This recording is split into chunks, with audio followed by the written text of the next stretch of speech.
So I just watched the Australian Hadestown, and this shit can make a grown man cry. The dancing was amazing. The singing was amazing. The acting was amazing. The music was amazing. Alright, you got it. Just say a musical, right? And Greek gods. That's what this is. I mean, it's pretty gosh dang obvious, literally in the name. Hadestown.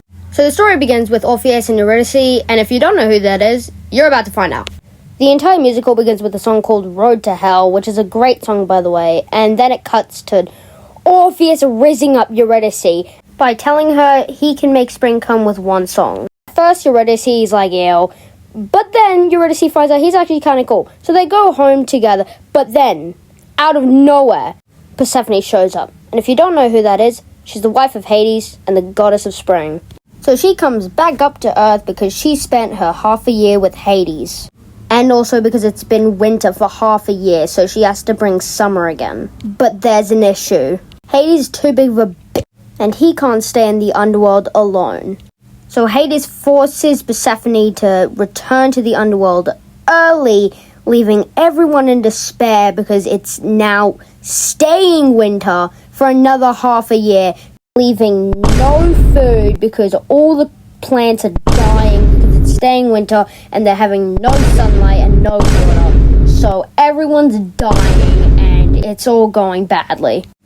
Oh, and wait, there's a gosh dang deadly storm coming, and it's going right towards, you guessed it, Orpheus and Eurydice, who are walking back home. And immediately, without realizing the storm, Orpheus goes right back to writing the song that could bring back spring. But right as they got there, Eurydice noticed that there was no food, so she goes out into the wild where she finally sees the storm, and she tries to call out to Orpheus, but Orpheus could not hear her because he was too busy writing the song.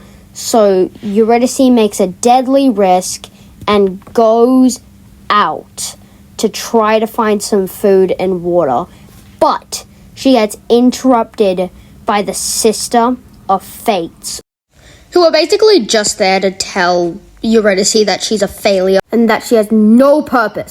And then Hades comes out of nowhere to give her a choice. Live a life with Orpheus, which she's already not happy with, or go down to the underworld where she can be with Hades. And she picks the underworld.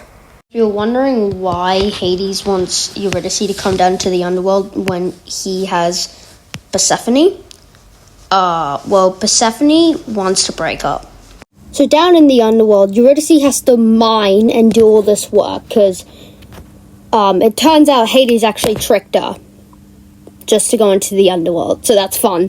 And Orpheus finally realizes, after Hermes finally tells him, that Eurydice has gone 6 feet below, aka to the underworld.